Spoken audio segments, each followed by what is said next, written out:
My modelling journey has been crazy, from nervously doing trade for pics shoots to recently doing a paid runway and being signed to an agency. And I'm going to tell you and show you the steps I took, with some really important tips in between that I wish people had told me when I had started. Remember, everyone's modelling journey is different, and I still am very open to learn. If you have any tips for me, then please leave them in the comments. As long as they're nice, I'm always happy to learn. I'm going to be referencing my notebook. Also, I know my nail's missing. You probably wouldn't notice it if I hadn't told you, but it's really going to annoy me. So I'm sorry, we'll ignore that. The rest of my nails are super pretty. And I will be referencing my notebook because I have a lot to say. So I'm sorry I'm going to be reading from that. So I'm going to start by giving you a backstory to how I started before I tell you the proper steps. So 2023, so about 2 years ago, I was in my final year at uni, finishing up a course that my heart wasn't fully in. My heart was really in my final projects though, because that involved creating a garment and modelling for it, and that's when I realised I wanted to do anything in the fashion world. I needed a model for my final piece. I decided to be that model. Here's how the final shoot went, and from then I realised how much I loved modelling. The only experience I had was modelling for friends' projects, been in friends' videos and photos. I'd done a bit of shooting for my boyfriend, and I shot my own photos for my own company that I made. I made like a corset design company. That's the only experience I had. Still quite a bit, but not like proper experience. From doing all these and posting about it on my Instagram and doing the right networking, I ended up doing my first small runway, which went really well. And then from then on, I was like, yeah, like runway is mainly what I want to do, and I'm really into this now. And I knew that I had to turn it into a paid job. So step one, you want to be building your portfolio. Like I said, I had already had a bit of practice, maybe a few photos to using my portfolio, but to start really building it, I made a whole new Instagram account. That is one tip I'll definitely recommend, unless your main Instagram you don't really post and you just want to continue with that, building on and adding specific shoots and stuff. But I have made a whole new modelling Instagram. I'll leave it below so you can follow me. And my other Instagram, I sort of use it as a Finsta now. I just post dumps and I post like just the odd random bit. This is really good because it helps with like getting a following specific to what you do, and like photographers finding you. It just helps so you don't have a whole account where it's just like a load of bots and a load of like people that follow you from school, and your account is hard to like reach people. If you make a new one, it's a lot easier. Obviously it's still tough because you have to get a bigger following. That's something I'm still struggling with, so go drop me a follow. So I knew I needed to fill my portfolio, so I knew that I had to do a lot of shoots, not only to fill my portfolio but just as practice. So I spent the summer really doing a lot of shoots with people. I basically joined Facebook groups. That's a very good hack, is join Facebook groups in your area. Be careful with this because you get a lot of dodgy people on here, like a lot of dodgy people, and I'll sort of go into like more safety tips later. But join Facebook groups, you will get photographers reach out to you, and most of them want to do trade for pics. It's just a good way to start out, so neither of you have to pay. You have to pay for travel, obviously. This is a bit annoying. And just practice doing a lot of different shoots, or with friends or with any other students if you go to a college or a uni. That way that you can build your portfolio, you're helping each other out, and you can really be a bit more yourself. If it's a friend, it's a bit more helpful because you feel more comfortable. And just make sure you do a bit of a range, like be creative. I always would make Pinterest boards and try and plan more interesting shoots and have the concept in my head of what I wanted to do based on where I'd be and the setting and what I wanted my outfit to be. So don't be scared to be creative. Also make sure you get your headshots taken. This will be important when you are applying for agencies. This just has to be like a simple background, a simple photo taken. It doesn't have to be in a professional setting, but it's good if it is. Again, I'll go into this more later because I have a big story about my headshots and how annoying that all was. I think a big tip with shooting at the start is to have that high model mindset and like high fashion model mindset, because it's easy to think, oh, I'm new, like it's easy to feel quite timid and scared. And like, especially if you're shooting in public, because starting out I didn't shoot in a studio, I shot in public, and it'd be a busy city and people will be walking past. But you have to have that mindset of like, no, like, I am a professional model, I'll act professional, I'll show up early. Just honestly have that mindset that you are like Gigi Hadid or like Kendall Jenner, because I think if you start out with that mindset, that's how you will really excel. With actually building the portfolio, like I said, you can use your Instagram and that could be your portfolio, or you can have a website. So I made my portfolio on Wix. I'll leave it linked if you want to see it. It's a bit annoying to build, like really annoying, to change up as well, but it is good to have a website, and I have like different sections of my different shoots. I'm going to leave little safety tips after each section, because I feel like each section you need to avoid red flags. So again, with shooting with people, make sure you start out maybe like shooting with female photographers. No offense to any male photographers, I've shot with male photographers and they've been fine, but not all of them are, and obviously male ones are going to be more dodgy than female ones. So just be careful with who you're letting message you, because there's going to be a lot of dodgy male photographers out there. Just make sure you take someone on shoots with you, even like just for the traveling part. There's shoots that I've had that have ended and it's been light, but by the time I travel back it's like dark and you're walking through cities, and it's good to have someone with you, but don't take someone that you're going to be awkward around. Like, I wouldn't want to shoot with my mum there, just because I have that Kendall Jenner thing, you know how she doesn't want Kris Jenner at her shows. Like, I would hate any of my family seeing me shoot.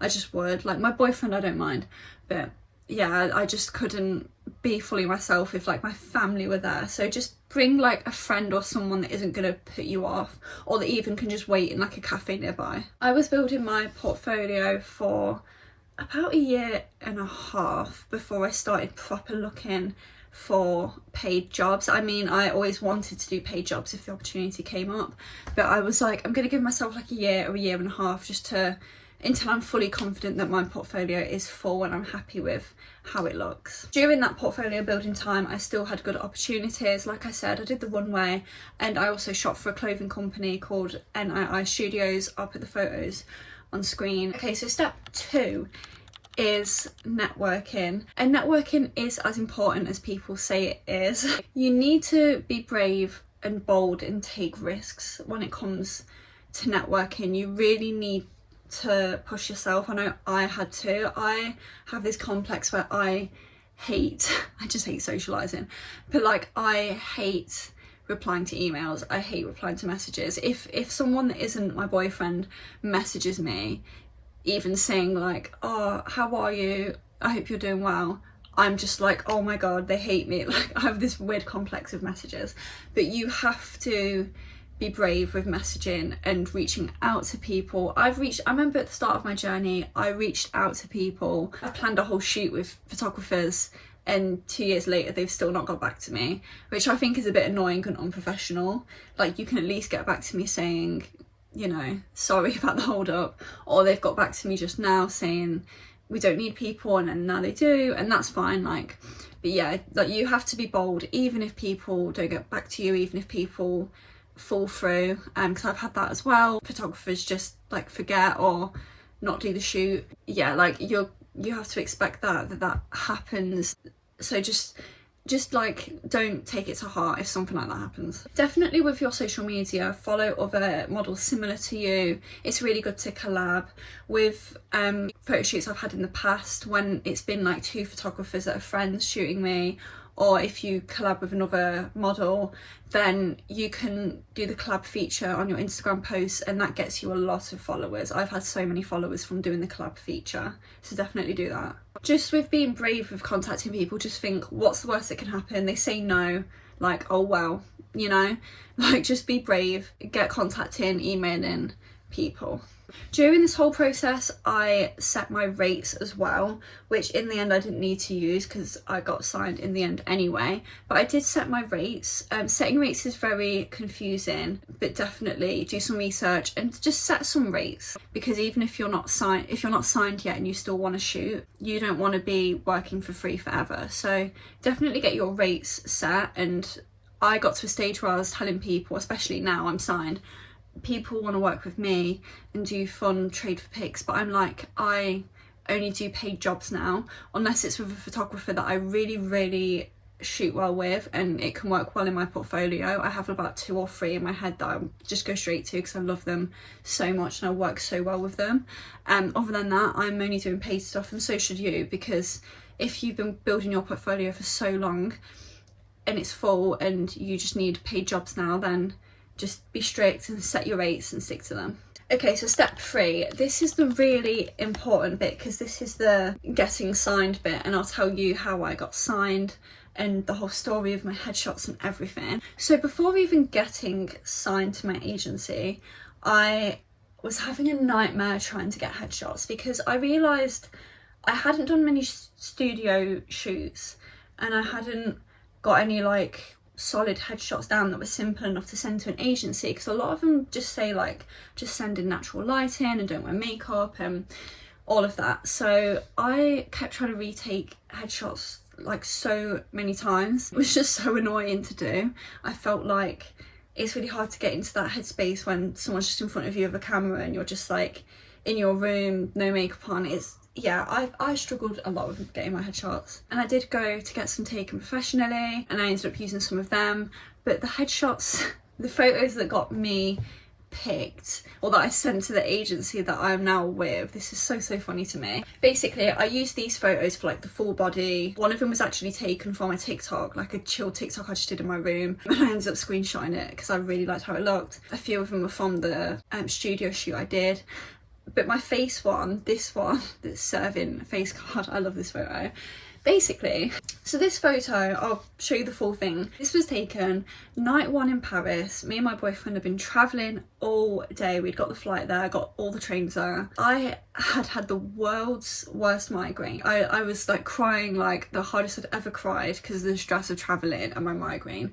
We'd got to a hotel. We knew we had to rush to the Louvre because if we didn't go, we would never get the chance again to go to the Louvre because I just had to go then. We'd rushed to the Louvre and I was stood in the Louvre, and in that photo, like all I could think of was, I'm going to be sick at any minute. Like I'm literally going to faint or be sick. Any other migraine girlies will relate. I don't know how I got through that day. But anyway, yeah, so that's so funny that that's how I felt in that photo. And you can kind of tell I'd been crying if you look really close at the red in my eyes. But anyway, like when I look at that photo now, I'm like, oh my God, like my face, like my hair, my makeup just looked natural enough. I looked at that photo and I was like, I might just zoom in on this and send this in. A photo with me and all the winged victory in the back. So that's one of the photos that I sent with the agency I'm now signed with. My point with all that is don't deep it too much. Like literally don't deep it. You can have a photo like that your friend's taken on you by accident or a really candid one, just send it anyway. So I would sit down and I'd say for about half a year, I was in the process of doing this. I would make a big list of agencies, and you're going to go on the BFMA website, I'll leave it linked, because they share all of the legit modelling agencies in the UK, and you're going to click through them and write a list in your notes of the ones that are suitable for you. Don't go applying to agencies that don't have models that look like you or that clearly aren't trying to sign models like you, because there are a lot of different types of modelling agencies. Like if you find an agency and it's for middle-aged people and you're not middle-aged, why would you sign to it?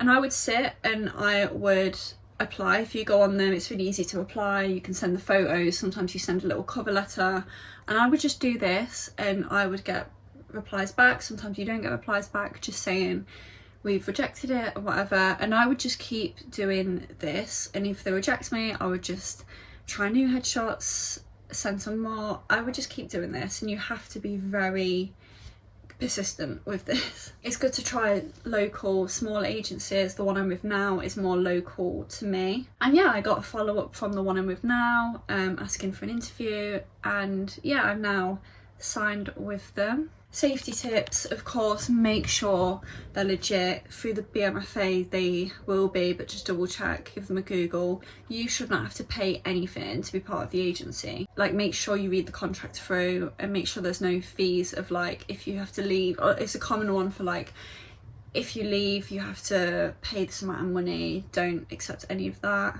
There was another agency actually. I mean, agency is a very strong word. I nearly joined.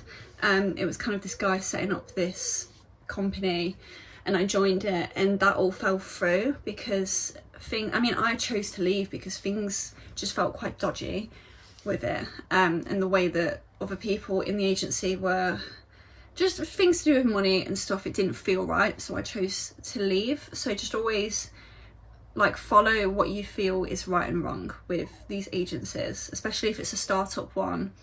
Just be very, very wary.